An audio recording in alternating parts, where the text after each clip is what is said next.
Welcome.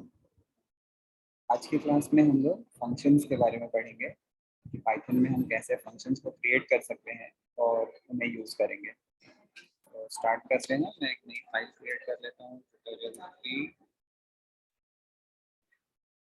P Y के नाम से।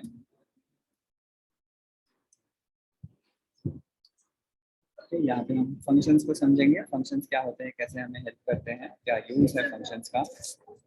तो first of all exactly function होते क्या हैं। तो फंक्शंस जो होंगे वो पीस ऑफ कोड होगा या कलेक्शन ऑफ कोड होगा या सेट ऑफ इंस्ट्रक्शन होगा। तो जो हम पाइथन में इंस्ट्रक्शंस होते हैं उन्हें हम कंबाइन करके एक एक कंटेनर या एक बॉक्स में बंद कर सकते हैं। तो बेसिकली फंक्शन क्या होगा, ये होगा सेट ऑफ इंस्ट्रक्शन।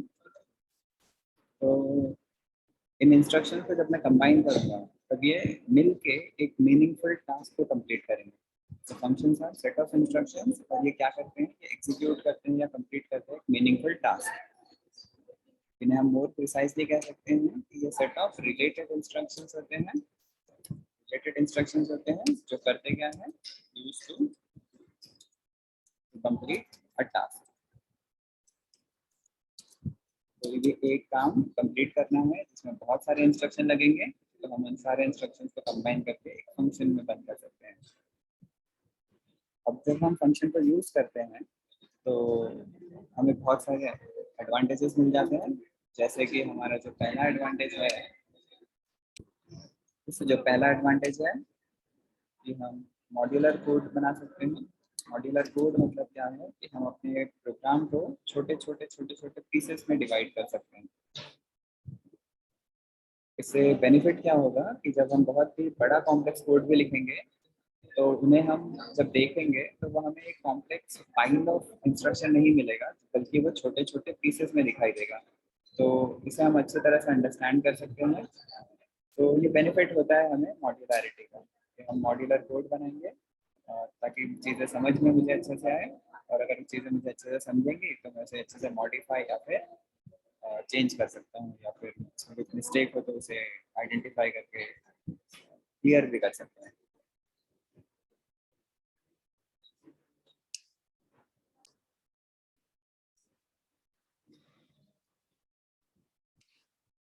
तो मॉड्यूलर कोडिंग में हम क्या कर सकते हैं, हम अपने प्रोग्राम को ब्रेक कर सकते हैं। Break code into multiple pieces.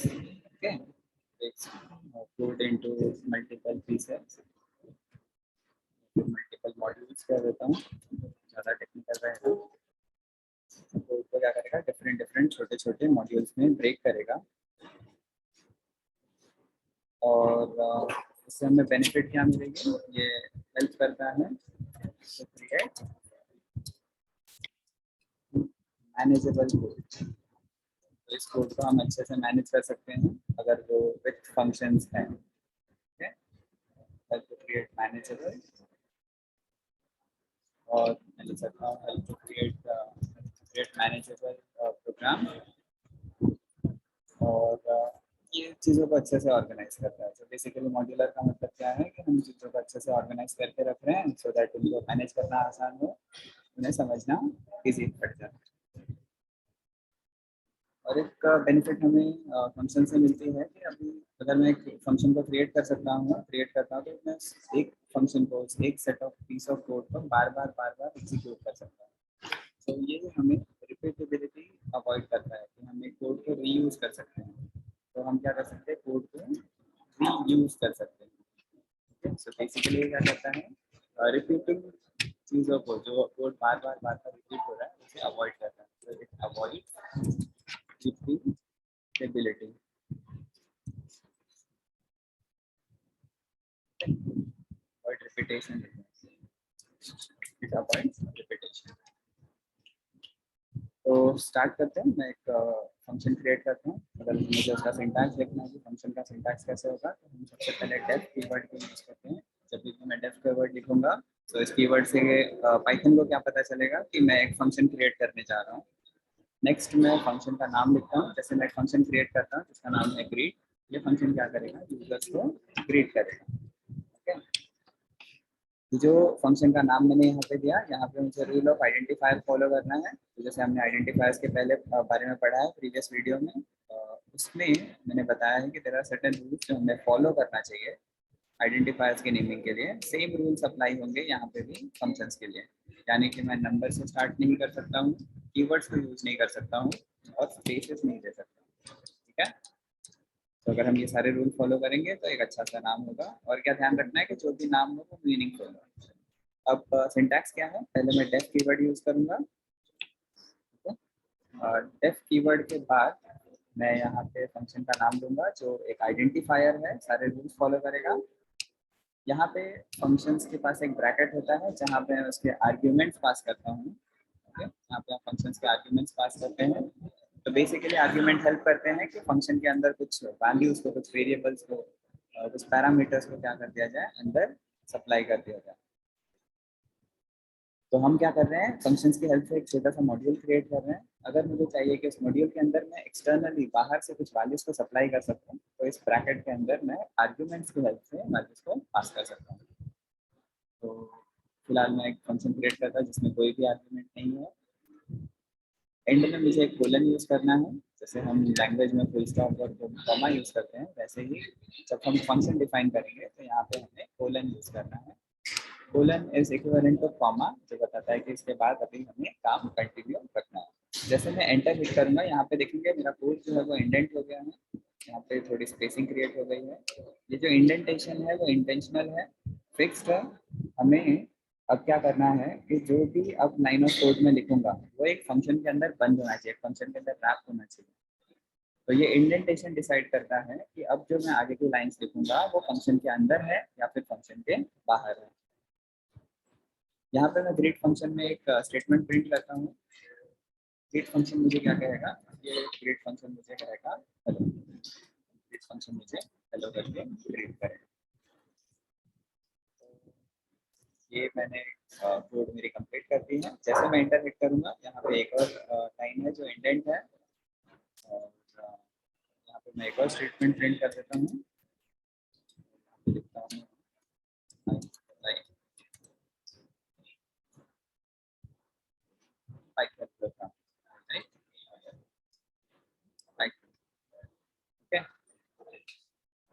मैं आगे जाता हूँ। जैसे मैं ये इंडेंटेशन या मार्जिन को चेंज करता हूँ बैकस्पेस मार के, इससे क्या हुआ कि अब मैं इस फंक्शन के बाहर निकल गया, मैं इस बॉक्स के बाहर हूँ और ये जो आगे की कोड होगी वो फंक्शंस का पार्ट नहीं है। यहाँ पे मैं चाहिए तो एक नया मॉड्यूल क्रिएट कर सकता हूँ।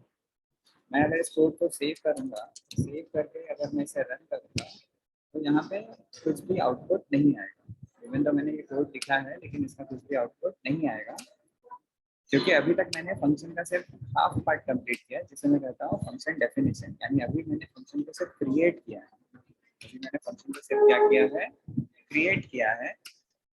और अब मैं क्या चाहता हूँ कि उस फंक्शन को रन करना चाहता हूँ। तो ये जो पार्ट है, हमने क्या किया, फंक्शन क्रिएट किया है जिसे हम कहते हैं फंक्शन डेफिनेशन।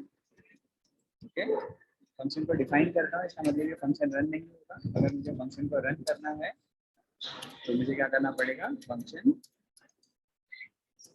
कॉल।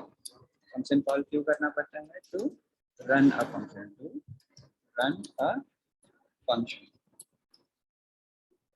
ठीक है, अब मुझे अगर फंक्शन को रन करना है, उसे कॉल करना है, तो क्या चाहिए होगा, मुझे उस फंक्शन का नाम पता होना चाहिए और उसके आर्ग्यूमेंट लिस्ट में कितने वैल्यूज है वो पता होना चाहिए। तो मुझे पता है कि फंक्शन का नाम ग्रीट है और इसकी आर्ग्यूमेंट लिस्ट एम्प्टी है। तो मैं इस फंक्शन को कैसे कॉल करूँगा, मैं सिर्फ उस फंक्शन का नाम लिखूंगा यहाँ पे और उसके आर्ग्यूमेंट्स को और जो ब्रैकेट है उसे यूज कर दूंगा। किसी भी प्रोग्रामिंग लैंग्वेज में अगर आपको किसी फंक्शन को आइडेंटिफाई करना है कि गिवन थिंग इज फंक्शन और नॉट, तो हर एक फंक्शन के साथ में उसका ये सर्कुलर ब्रैकेट होगा। जहाँ पे भी आपको ये फंक्शन सर्कुलर ब्रैकेट दिखाई दे, आप समझ जाओ कि वो क्या है, एक फंक्शन है। जैसे इस प्रोग्राम में हमने ग्रेड का फंक्शन बनाया है और यहाँ पे देखेंगे प्रिंट भी क्या है, एक फंक्शन है। ओके, तो प्रिंट और ग्रेड फंक्शन में क्या डिफरेंस है, प्रिंट जो है एक रेडीमेड फंक्शन है जो ऑलरेडी अवेलेबल है, वो हम यूज कर रहे हैं। लेकिन ग्रेड फंक्शन रेडीमेड अवेलेबल नहीं है, हमने उसे खुद से क्रिएट किया और क्रिएट करने के बाद में रन कर रहे हैं। अब इसे रन करने के लिए क्या करना है, मैं फाइल को सेव करूंगा, रन करता हूँ, रन के बटन पे क्लिक करता हूँ, तो यहाँ पे मेरा आउटपुट आ गया हेलो और आई लाइक पाइथन। ठीक है। फंक्शंस वाले कौन से पीसीस है? ठीक है, जो मैं रीयूजेबिलिटी की बात कर रहा था, जैसे मुझे हेलो आई लाइक पाइथन 2-3 बार प्रिंट करना है, तो मैं क्या कर सकता हूँ, instead of writing this print statement again and again, मैं ग्रीट फंक्शन को बार बार कॉल कर सकता हूँ। जैसे अगर मैं ग्रीट फंक्शन को 3 बार कॉल करता हूँ, तो ग्रीट फंक्शन क्या करेगा, ये चीज़ों को, ये जो मैंने कोड लिखा है यहाँ पे, उसे 3 बार रन कर देगा। तो अगर मैं इसे सेव करके रन करूँ, मेरा आउटपुट आएगा और हेलो आई लाइक पाइथन, हेलो आई लाइक पाइथन, हेलो आई लाइक पाइथन, ये 3 बार प्रिंट हुआ। क्यों 3 बार प्रिंट हुआ? क्योंकि मैं 3 बार फंक्शन को कॉल किया है। अब ये फंक्शन का एग्जीक्यूशन कैसे होता है, जब मैं इस फंक्शन को रन करूंगा तो सबसे पहली जो लाइन एग्जीक्यूट होगी वो होगी लाइन नंबर 10। जैसे मैं लाइन नंबर 10 को एग्जीक्यूट करूंगा, पाइथन को पता चलेगा ये तो एक फंक्शन है, मुझे क्या करना है, फंक्शन रन करना है। वो ढूंढेगा कि ग्रीट फंक्शन कहाँ पे है, यहाँ पे इसे फंक्शन की डेफिनेशन मिलेगी और वो फंक्शन को रन करना शुरू कर देगा। जैसे ही फंक्शन का एग्जीक्यूशन खत्म होगा, मेरा कंट्रोल वापस से आएगा लाइन नंबर 11 पे, देखेगा यहाँ पे कुछ नहीं करना है, फिर वो 12 पे जाएगा, 12 पे क्या करना है, फिर से ग्रिड फंक्शन कॉल करना है, तो वापस से मेरा जो कंट्रोल होगा लाइन नंबर 5 पे आएगा, वो 6 और 7 को रन करेगा और रन करने के बाद में वापस लाइन नंबर 13 पे चला जाएगा। फिर जब 14 लाइन का एग्जीक्यूशन होगा, फिर से सेम चीज रिपीट होगी, मेरा कोड जो होगा जंप करके, कंट्रोल जो होगा जंप करके लाइन नंबर 5 पे जाएगा, 6 और 7 को रन करेगा और फिर रिटर्न आ जाएगा। तो इस तरह से हमारे फंक्शंस जो होते हैं वो क्या करते हैं, एग्जीक्यूट होते हैं।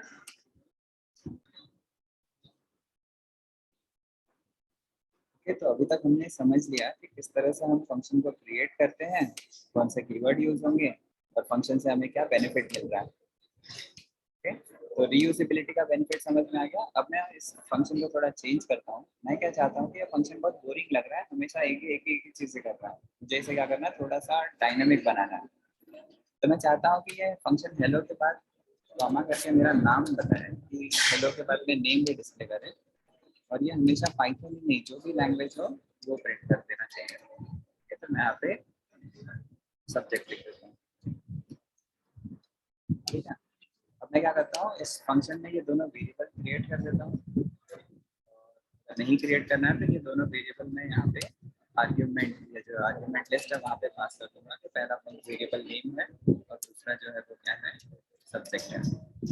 अब ये जो सारी वैल्यूज हैं नेम और सब्जेक्ट की, इन्हें हम कहते हैं आर्ग्यूमेंट्स। ये आर्ग्यूमेंट लिस्ट हमने किया है, 2 आर्ग्यूमेंट पास करना है, 2 आर्ग्यूमेंट डिफाइन मैंने किया है, जो यूज हो रहे हैं मेरे प्रोग्राम के अंदर, जो यूज हो रहा है मेरे प्रोग्राम के अंदर।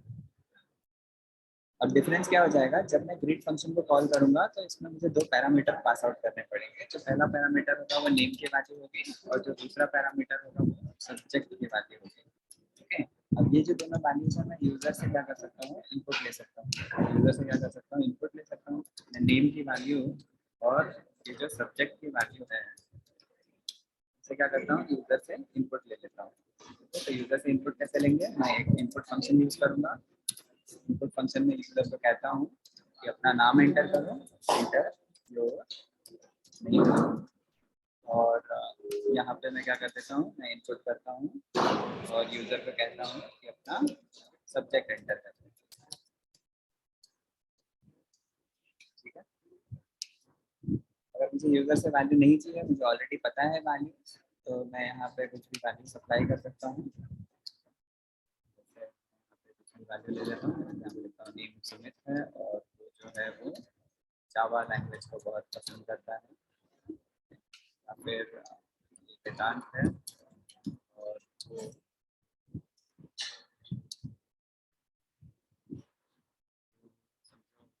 कोई और लैंग्वेज पसंद है, जैसे डार्ट एक प्रोग्रामिंग लैंग्वेज है, उसे पसंद करता है। तो अब मैं अगर स्ट्रक्चर को फॉलो करूँ तो मेरा लाइन जो होगा, जो मेरी एग्जीक्यूशन होगी वो लाइन नंबर 13 से शुरू होगी। 13 पे मैं क्या कर रहा हूँ, एक वेरिएबल डिक्लेयर कर रहा हूँ जिसका नाम है नेम। इसकी वैल्यू इनपुट यूजर से आएगी। नेम जो स्ट्रिंग वैल्यू है, इसलिए मैं इसे किसी और टाइप में कन्वर्ट नहीं कर रहा हूँ। सब्जेक्ट की स्ट्रिंग वैल्यू है, इसलिए मैं भी किसी और टाइप में कन्वर्ट नहीं कर रहा हूँ, दोनों वैल्यू यूजर से मिल जाएगी। मैं ग्रीट फंक्शन को कॉल करता हूँ, यहाँ पे नेम और सब्जेक्ट की वैल्यू पास करता हूँ। ये नेम की वैल्यू जब फंक्शन रन करेगा तो उसके आर्गुमेंट में पुटअप हो जाएगी, और यहाँ से फंक्शन को ये दोनों वैल्यूज मिल जाएंगी।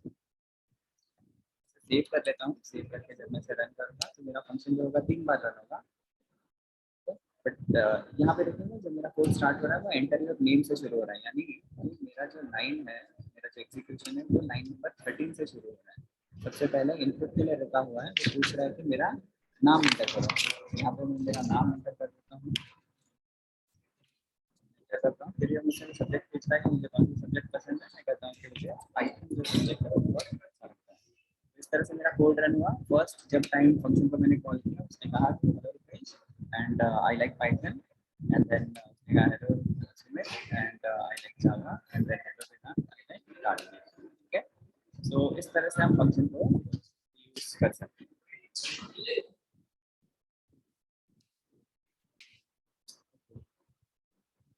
और जो मैं नेक्स्ट बात बताने वाला हूँ वो है डिफ़ॉल्ट आर्ग्यूमेंट्स की, यानी कि मैं फंक्शन में डिफ़ॉल्ट आर्ग्यूमेंट्स यूज़ कर सकता हूँ। डिफ़ॉल्ट आर्ग्यूमेंट्स कैसे काम करते हैं, जैसे कि समझो मैंने सिर्फ यूज़र का नाम लिया बट सब्जेक्ट नहीं लिया, तो मैं सब्जेक्ट के बदले यहाँ पे एक डिफ़ॉल्ट वैल्यू पास कर देता हूँ, एवरीथिंग।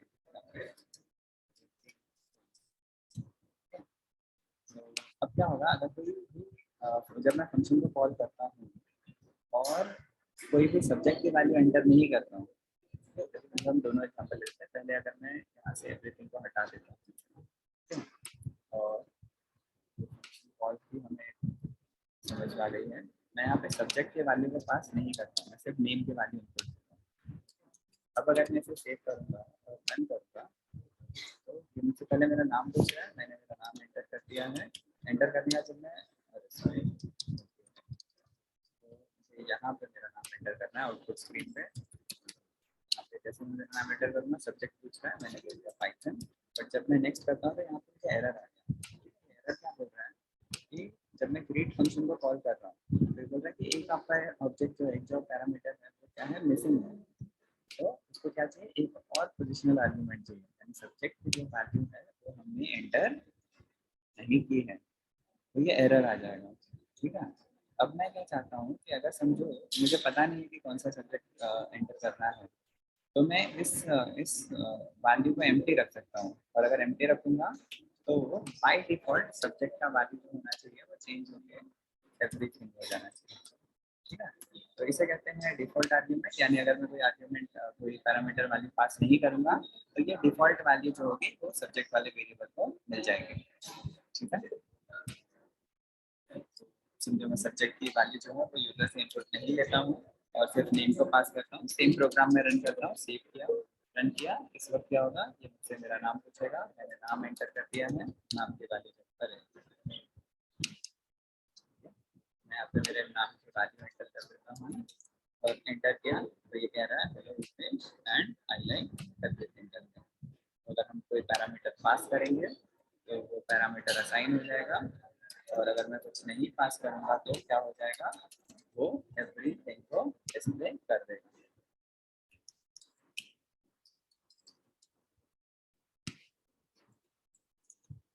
ठीक है, आई होप ये बात समझ में आ गई होगी।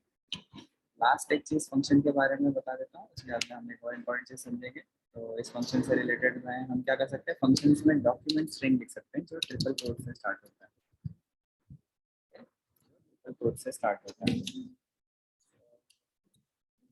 डॉक्यूमेंट स्ट्रिंग में मैं लिख सकता हूँ इस फंक्शन के बारे में कि this is a function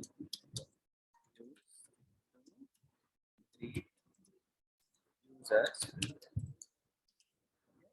next में लिखता हूँ क्या है, टू पैरामीटर्स आर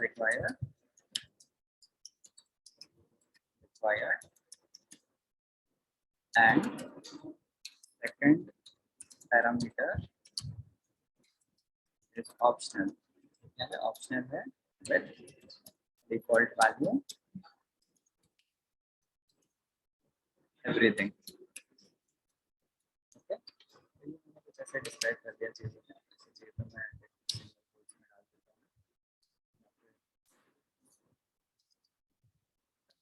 लिख देता हूँ, जो डिफॉल्ट वैल्यू है वो क्या आएगी, एवरीथिंग आएगी। ये जो चीज़ें मैंने लिखी इसे हम कहते हैं डॉक्यूमेंट स्ट्रिंग। क्या कहते हैं इसे, ये क्या है, एक डॉक स्ट्रिंग है। अब मैं इसे यूज कैसे करूँगा, जब मैं सेव कर देता हूँ, मैं चाहता हूँ कि जब भी कोई नया यूजर आ रहा है तो मेरे ग्रीट फंक्शन को यूज कर रहा है, उसे पता चलना चाहिए कि ग्रीट फंक्शन क्या काम करता है, ग्रीट फंक्शन क्या काम करता है उसे पता चलना चाहिए। तो बिफोर यूजिंग फंक्शन नेम के एंट्री के पहले मैं क्या कर देता हूँ, मैं यहाँ पे प्रिंट करता हूँ। क्या प्रिंट करता हूँ, मैं ग्रीट फंक्शन को यूज कर रहा हूँ। तो ग्रीट फंक्शन के डॉट स्ट्रिंग को करना चाहिए, तो ग्रीट डॉट लिखूंगा यहाँ पे, और ग्रीट डॉट के बाद में मैं यहाँ पे अंडरस्कोर अंडरस्कोर और डॉट और अंडरस्कोर अंडरस्कोर लिखूंगा। तो सेव कर देता हूँ, सेव करके जब करूँगा पूरा पूरा जो स्ट्रिंग है वो आ गया, जिससे मुझे पता चल रहा है कि ये जो फंक्शन है क्रिएट करने के लिए बनाया गया है, इसमें जो पैरामीटर्स यूज होते हैं और इसकी जो डिफॉल्ट वैल्यू है वो एवरीथिंग है।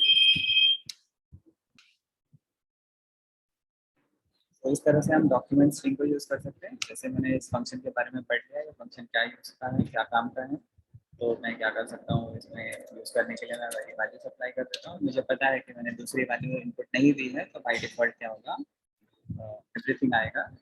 सिंस हमने जो फंक्शन कॉल किया यहाँ पे पाइथन सप्लाई किया हुआ है, इसलिए पाइथन डिस्प्ले कर रहा है। अगर मैं पाइथन को यहाँ से हटा दूंगा, तो जैसे हमने फंक्शन में डिस्क्राइब किया हुआ है, जब मैं से रन करता तो एवरीथिंग डिस्प्ले कर देगा।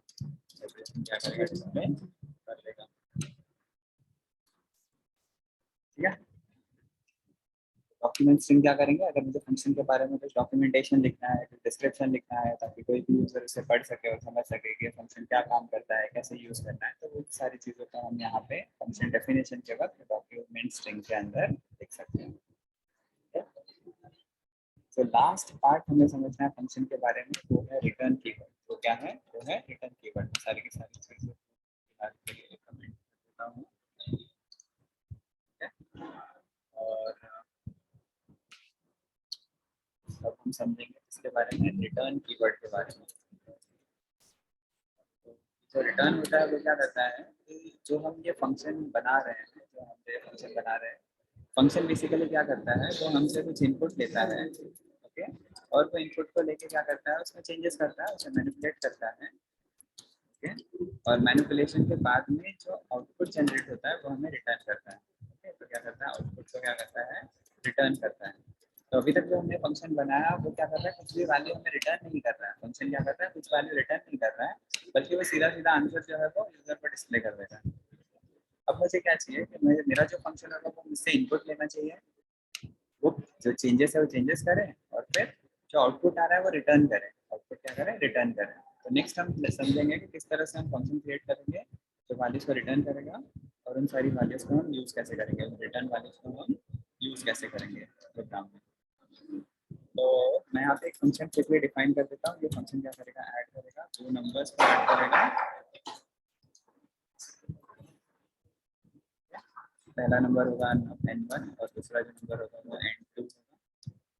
तो कोलन कर दिया, एंटर करूँगा। अब ये फंक्शन क्या करेगा, एक वेरिएबल सम मैं बनाता हूँ, सम के बदले ऐड लिख देता हूँ, ऐड कॉमन हो जाएगा, यहाँ पे आंसर लिख देता हूँ। और ये क्या करेगा, n1 को ऐड करेगा किससे, n2 से। तो जो भी आंसर आ रहा होगा वो आंसर क्या करेगा, मुझे डिस्क्राइब करके या कैलकुलेट करके दे देगा।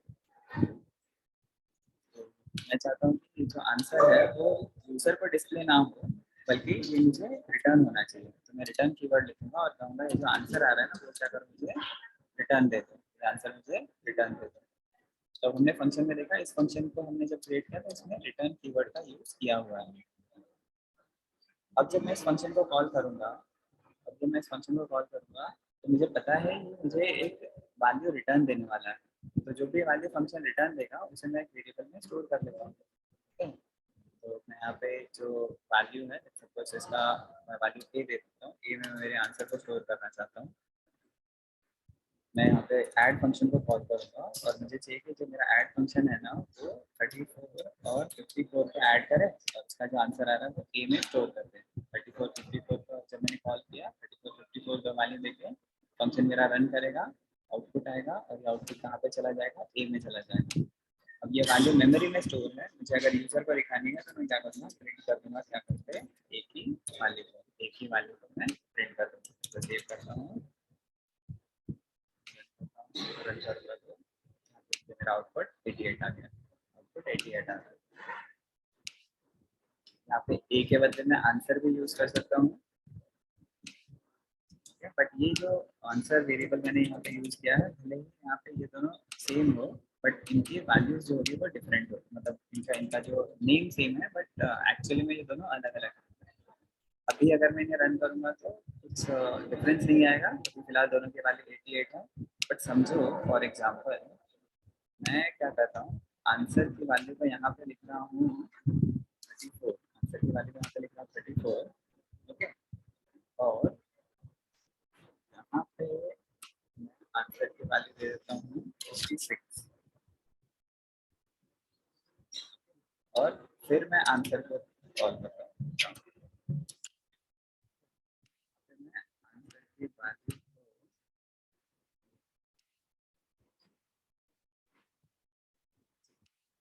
आंसर की वैल्यू को करता हूँ 54, ओके। सो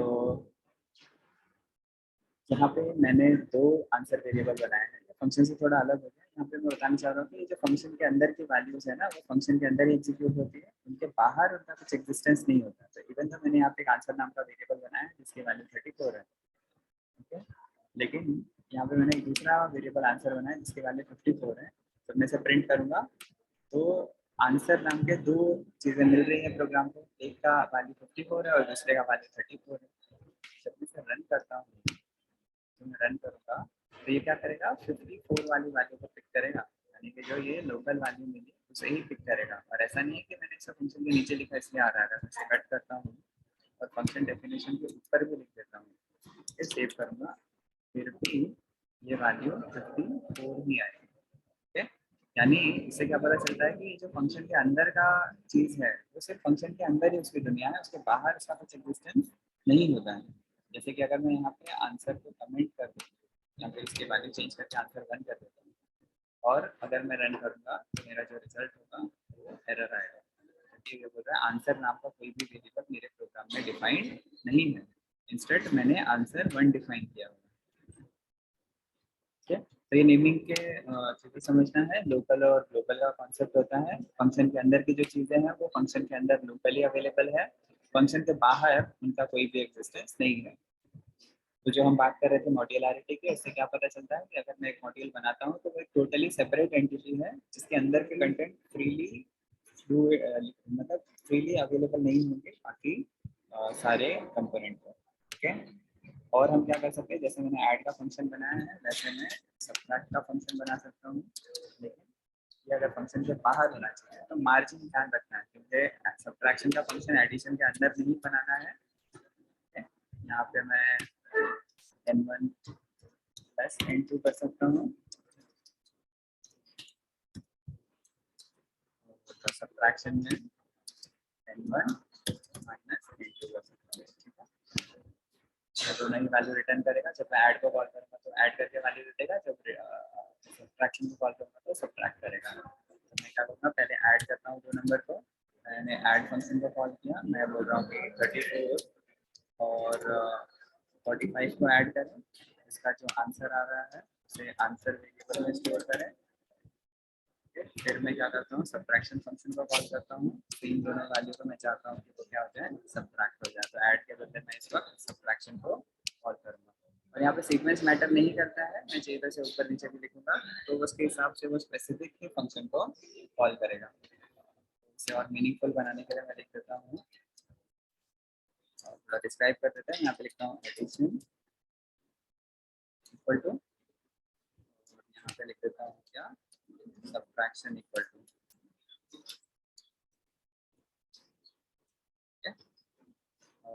दोनों अलग अलग चीजें हैं, मुझे कॉमा से सेपरेट करना पड़ेगा वरना एरर आ जाएगा। सेव करता हूँ, रन करूँगा तो पहले एडिशन का रिजल्ट आ गया, फिर सब्ट्रैक्शन का रिजल्ट आ गया। अगर ये मैं सीक्वेंस चेंज करता हूँ, पहले मैं अगर सब्ट्रैक्शन को कॉल करता हूँ और फिर एडिशन को कॉल करता हूँ, तो मेरा आउटपुट का सीक्वेंस होगा वो भी चेंज हो जाएगा। पहले सब्ट्रैक्शन का फंक्शन कॉल होगा, सब्ट्रैक्शन का रिजल्ट आएगा, और फिर एडिशन का फंक्शन कॉल होगा और एडिशन का रिजल्ट आएगा।